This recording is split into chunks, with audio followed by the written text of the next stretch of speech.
seen us gunning, passing the folks along the road, just as they were standing. All the lads and lasses there, all with smiling faces, gunning along the Scotswood Road, to see the bleeding rain. This is the old Geordie Geezers weekly news roundup of all things Newcastle United, with a special cheers going out to NUFC blog for their support in this. The biggest story of the week has to be Shelvey's ban. In an appalling pantomime of a hearing, he was apparently found guilty of having a bally heat and some tattoos, and we lost him for 5 games.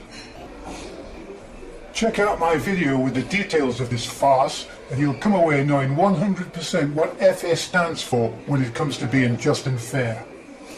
Shelvey decided not to appeal. If you check out and see how the hearing went, you'll see why.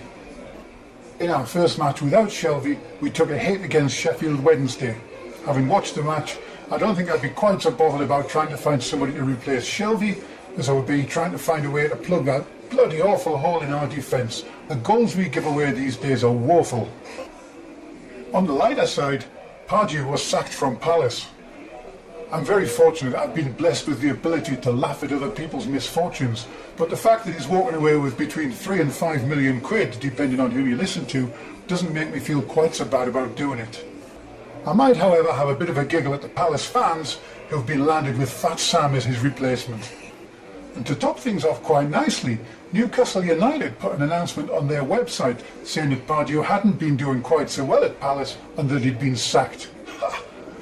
Crystal Palace fans, eh? No sense of humour. Earlier it had been reported that Swansea and Palace were in for Mitrovic. I wonder if that'll happen now that Pardew's gone.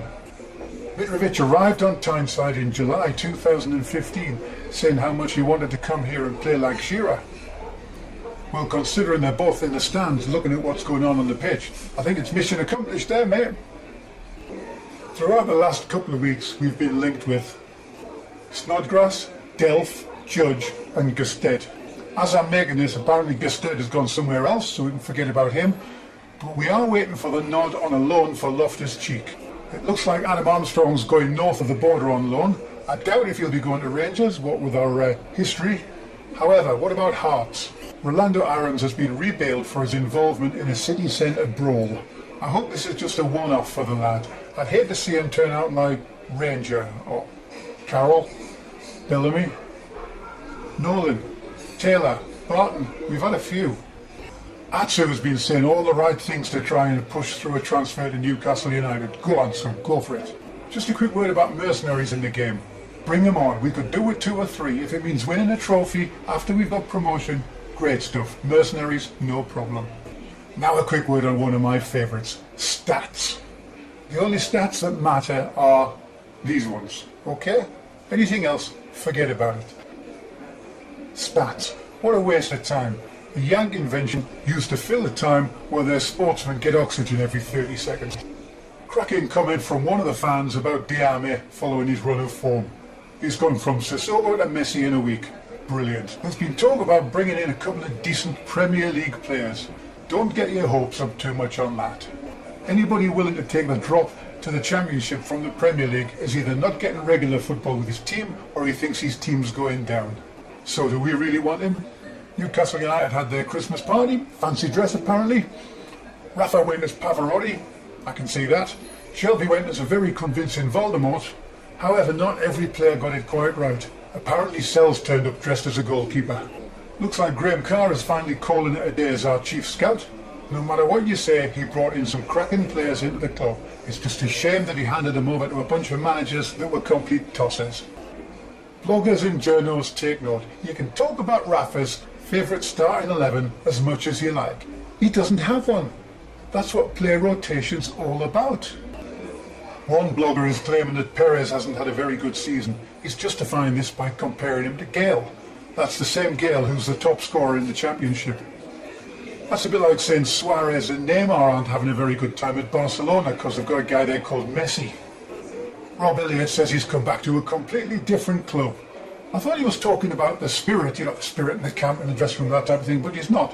Apparently, he doesn't recognise the facilities, he doesn't recognise any of the staff, he's no idea who the manager is, and he's never played with any of the players before. Or, It was Mike Ashley's birthday earlier this month. I hope you all sent him a card.